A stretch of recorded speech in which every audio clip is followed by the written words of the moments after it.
गांव के किनारे एक पुरानी हवेली थी।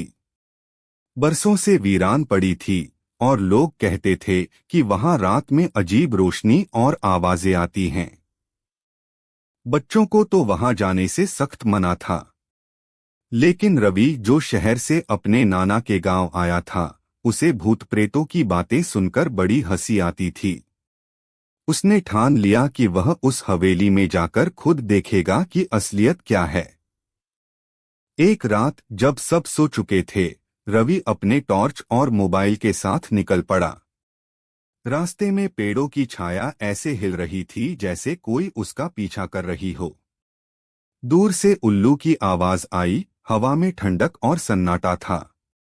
रवि के कदमों की आवाज सुनाई दे रही थी, ठक ठक ठक।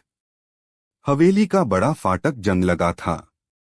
रवि ने जैसे ही उसे खोला, किर्र की आवाज गूंज उठी। अंदर चारों तरफ धूल, जाले और टूटी फर्नीचर पड़ी थी। दीवारों पर पुराने चित्र लटके थे जिनकी आंखें अंधेरे में चमकती लग रही थीं। रवि ने टॉर्च जलाई और धीरे धीरे अंदर बढ़ा। अचानक पीछे से दरवाजा अपने आप बंद हो गया। रवि चौंक गया, कौन है वहां, लेकिन कोई जवाब नहीं आया। उसकी सांसें तेज चलने लगीं। तभी ऊपर से किसी के चलने की आवाज आई। उसने हिम्मत जुटाई और सीढ़ियां चढ़ गया। हर कदम पर सीढ़ियां चरमराती, क्रीक क्रीक। ऊपर पहुंचते ही उसने देखा, एक कमरे का दरवाजा थोड़ा खुला था। अंदर एक लालटेन जल रही थी, जबकि हवेली में तो कोई रहता ही नहीं था। रवि ने धीरे से झांका, वहां एक पुरानी मेज पर एक डायरी रखी थी। उसने डायरी खोली, उस पर लिखा था, मैं राजवीर सिंह, इस हवेली का मालिक।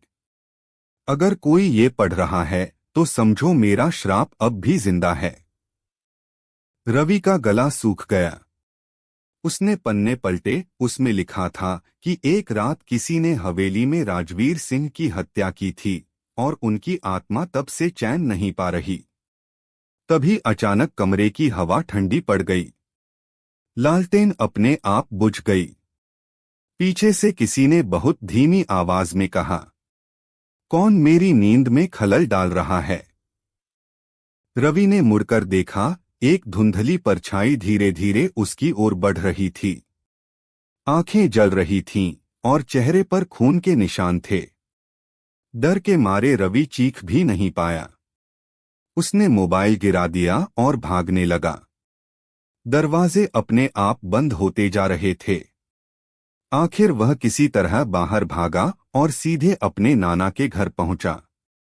अगले दिन जब वह सबको लेकर हवेली गया तो वहां कोई लालटेन, कोई डायरी, कुछ भी नहीं था। सिर्फ उसके मोबाइल की टूटी स्क्रीन पड़ी थी। गांव वाले बोले, हमने कहा था न बेटा, वो हवेली जिंदा नहीं, वो जगह खुद एक आत्मा है। उस दिन के बाद रवि कभी उस गांव नहीं लौटा। लेकिन कहते हैं, आज भी उस हवेली की टूटी खिड़की में कभी कभी मोबाइल की टॉर्च जैसी रोशनी चमकती दिखती है।